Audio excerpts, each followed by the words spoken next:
Assalamualaikum warahmatullahi wabarakatuh. Kami dari kelompok 5 akan mempresentasikan materi tentang analisis biaya volume laba atau break-even analysis. Next. Untuk nama anggota kelompok kami adalah sebagai berikut. Yang pertama Muhammad Yasser, Abed. Yang kedua Faras Nafis Fadila. Yang ketiga Bagus Wahyu Tripambudi. Yang keempat Ali Satria Anggara. Yang kelima Ilham Muhammad Yusuf. Yang keenam I Bagus Rendi Pramasta. Yang ketujuh Nicholas Renato. Dan yang kedelapan Tafak Amirul Haq. Dan yang terakhir Imron Nur Husaini Ahmad. Untuk materi selanjutnya akan dibahas oleh teman saya. Apa itu analisis biaya volume laba? Next. Definisi analisis biaya volume laba. Pengertian analisis biaya volume laba adalah analisis digunakan untuk menentukan bagaimana perubahan dalam biaya dan volume dapat mempengaruhi pendapatan operasional atau operating income perusahaan dan pendapatan bersih atau net income. Analisis biaya volume laba atau cost profit analysis merupakan alat yang berguna untuk perencanaan dan pengambilan keputusan, khususnya jangka pendek, karena analisis ini menekankan pada keterkaitan antara biaya, jumlah yang dijual, dan harga. Analisis biaya volume laba juga dapat menjadi alat yang berharga untuk mengidentifikasi luas dan besarnya masalah ekonomi yang dihadapi perusahaan dan membantu menunjukkan secara tepat jawaban yang diperlukan. Selanjutnya akan dijelaskan oleh teman saya. Asumsi analisis biaya volume laba. Analisis biaya volume laba tergantung pada sejumlah asumsi yang membatasi. Asumsi tersebut diantaranya yang pertama, semua biaya diklasifikasikan sebagai biaya variabel ataupun biaya tetap. Dianggap bahwa biaya-biaya lainnya seperti biaya campuran dapat dipilah-pilah menjadi unsur-unsur biaya variabel dan tetap.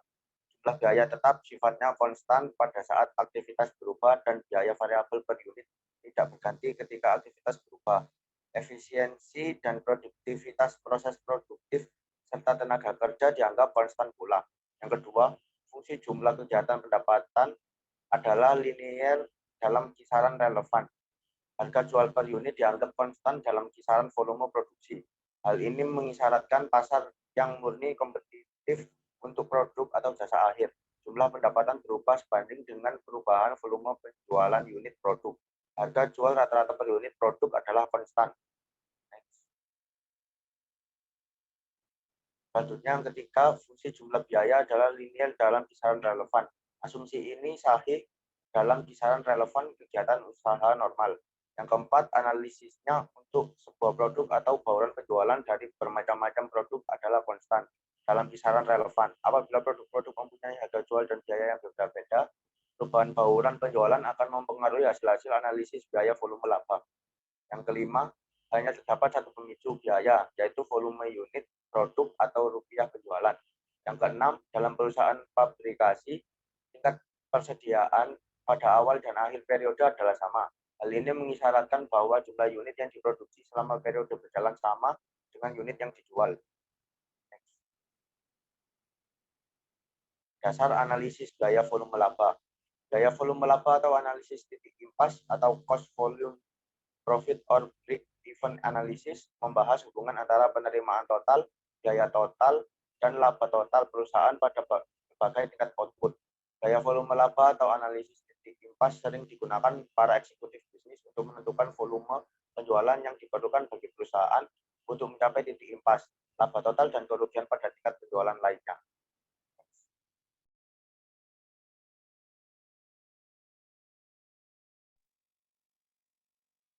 Dasar analisis biaya volume laba. Pengetahuan dasar yang sangat menentukan dalam analisis biaya volume dan laba adalah pemahaman tentang penyusunan laporan laba rugi dengan menggunakan pendekatan variabel costing. Pendekatan ini menghasilkan suatu model laporan laba rugi di mana biaya diklasifikasikan menurut perilakunya. Agar lebih informatif, maka sebaiknya laporan laba rugi diuraikan dalam bentuk laporan penjualan secara total, penjualan per unit, dan analisis vertikal yang menunjukkan persentase biaya variabel dan margin kontribusi dan nilai penjualan. Next.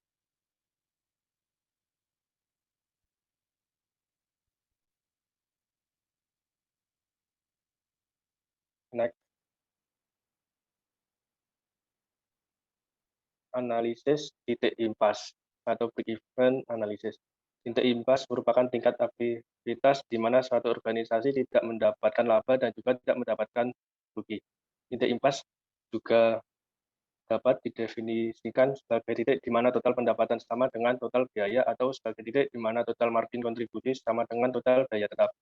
Tujuan analisis titik impas adalah untuk mencari tingkat aktivitas di mana pendapatan dan hasil penjualan sama dengan jumlah semua biaya variabel dan biaya tetapnya. Titik impas ini selanjutnya dapat dihitung dengan menggunakan metode persamaan, metode margin kontribusi, dan metode grafik, baik dalam hitungan unit penjualan maupun penjualan dalam satuan mata uang tertentu yang digunakan dalam transaksi bisnis.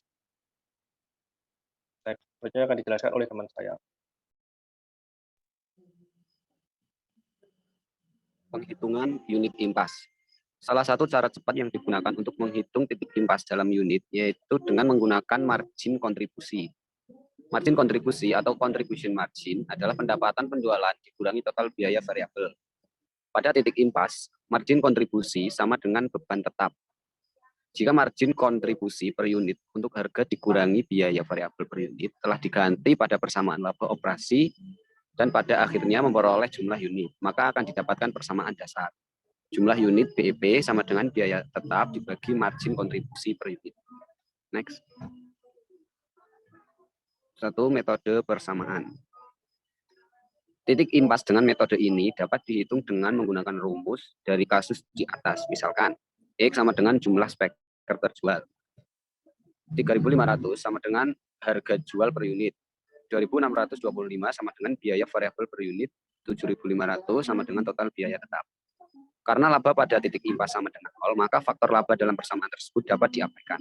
Dengan demikian, titik impas dalam unit dapat dihitung sebagai berikut dan dapat ditemukan X sama dengan 85,71 unit. Next.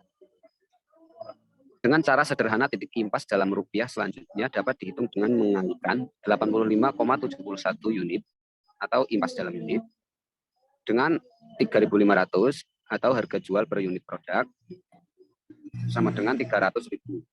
Namun apabila data tidak tersedia untuk menggunakan cara tersebut, maka dengan menggunakan data dari kasus di atas, titik impas dalam rupiah dapat dihitung dengan prosedur sebagai berikut.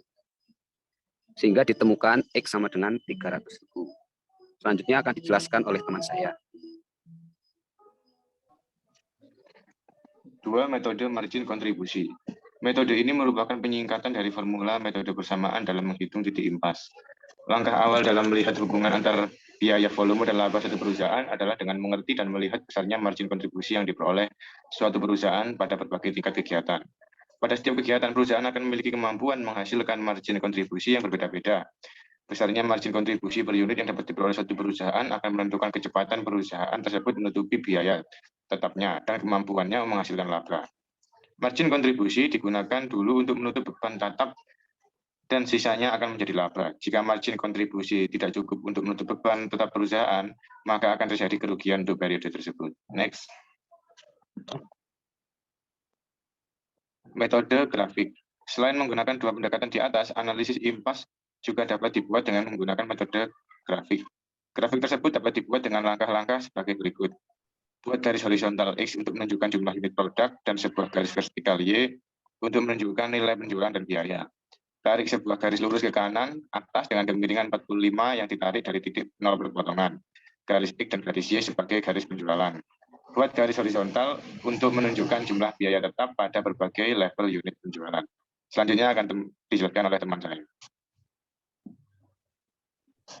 Selanjutnya adalah metode grafik. Yang D, buat garis untuk menunjukkan jumlah biaya pada berbagai level unit penjualan yang ditarik dari perpotongan garis Y dengan garis biaya tetap. Daerah yang berada di antara garis ini dengan garis biaya terjadi di bawahnya menunjukkan kisaran biaya variabel. Yang E, buat titik impas pada perpotongan garis penjualan dan garis total biaya. Titik garis ke kiri untuk menunjukkan jumlah penjualan dalam satuan uang dan tarik garis vertikal ke bawah untuk menunjukkan titik impas dalam unit penjualan. Yang F, arsip tiga di sebelah kanan grafik sebagai daerah laba dan sebaliknya arsir daerah segitiga di sebelah kiri di bawah titik impas sebagai daerah rugi. Daerah arsiran ini menunjukkan bahwa penjualan yang lebih kecil dari titik impas akan menimbulkan rugi dan sebaliknya penjualan yang lebih besar akan memberikan laba. Next.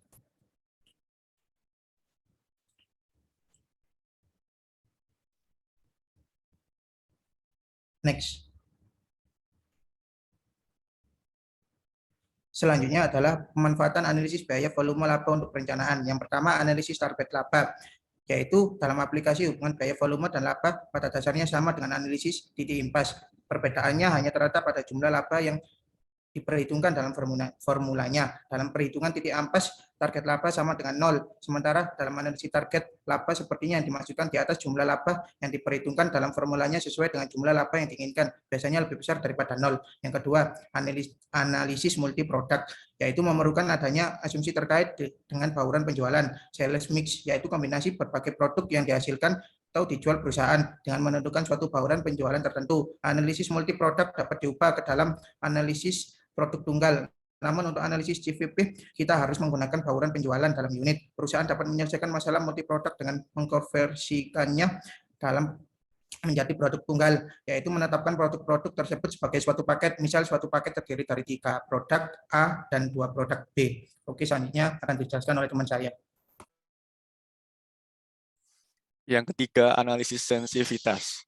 Analisis sensitivitas merupakan analisis yang dilakukan untuk mengetahui akibat dari perubahan parameter produksi terhadap perubahan kinerja sistem produksi dalam menghasilkan keuntungan. Dengan melakukan analisis sensitivitas, maka akibat yang mungkin terjadi dari perubahan-perubahan tersebut dapat diketahui dan diantisipasi sebelumnya. Contohnya, perubahan biaya produksi dapat mempengaruhi tingkat kelayakan. Alasan dilakukannya analisis sensitivitas adalah untuk mengantisipasi adanya perubahan-perubahan berikut. Yang pertama, adanya cost overrun, yaitu kenaikan biaya-biaya seperti biaya konstruksi, biaya bahan baku, produksi, dan sebagainya. Yang kedua, penurunan produktivitas. Yang ketiga, mundurnya jadwal pelaksanaan proyek. Setelah melakukan analisis, dapat diketahui seberapa jauh dapat perubahan tersebut terhadap kelayakan proyek, pada tingkat mana proyek masih layak dilaksanakan. Analisis biaya volume laba dan perhitungan biaya berdasarkan aktivitas. Analisis biaya volume laba konvensional mengasumsikan semua biaya perusahaan dapat dikelompokkan dalam 2 kategori. Yang pertama, biaya variabel dan biaya tetap. Pada sistem perhitungan biaya berdasarkan aktivitas, biaya dibagi dalam kategori berdasarkan unit dan non-unit. Perbandingan antara titik impas ABC dengan titik impas konvensional mengungkapkan 2 perbedaan yang signifikan. Pertama, biaya tetapnya berbeda. Beberapa biaya yang sebelumnya diidentifikasi sebagai biaya tetap dapat berbeda dengan penggerak.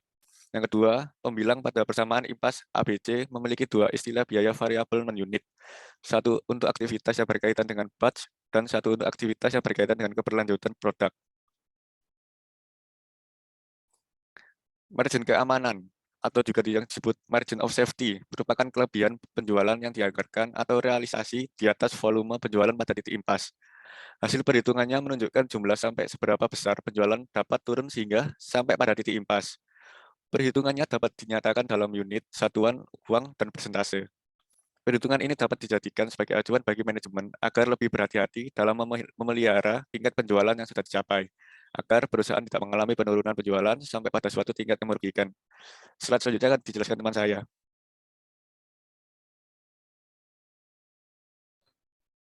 Baik, selanjutnya yaitu pemilihan struktur biaya leverage operasi.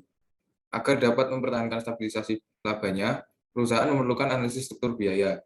Untuk itu diantaranya perlu dipertimbangkan faktor-faktor operating leverage, struktur komisi penjualan, dan bauran penjualan. Leverage operasi adalah suatu ukuran kemampuan manajemen memanfaatkan biaya tetap dalam suatu organisasi untuk mencapai tingkat laba tertentu. Faktor leverage operasi mempengaruhi sensitivitas laba bersih terhadap perubahan penjualan. Semakin tinggi biaya tetap, maka semakin tinggi operating leverage yang dicapai dan semakin besar pula sensitivitas laba bersih terhadap perubahan penjualan. Jika sebuah perusahaan punya operating of leverage tinggi, maka sedikit saja peningkatan dalam penjualan dapat menghasilkan peningkatan persentase yang besar dalam laba. Sebaliknya, jika perusahaan mempunyai operating leverage rendah, maka pengaruh peningkatan dalam penjualan terhadap peningkatan laba bersih adalah rendah. Dengan pendekatan tingkat leverage operasi tersebut, selanjutnya manajemen dapat membuat proyeksi peningkatan laba dengan menggunakan formula dibagi persen kenaikan laba bersih sama dengan tingkat leverage operasi dikali persen kenaikan penjualan. Next.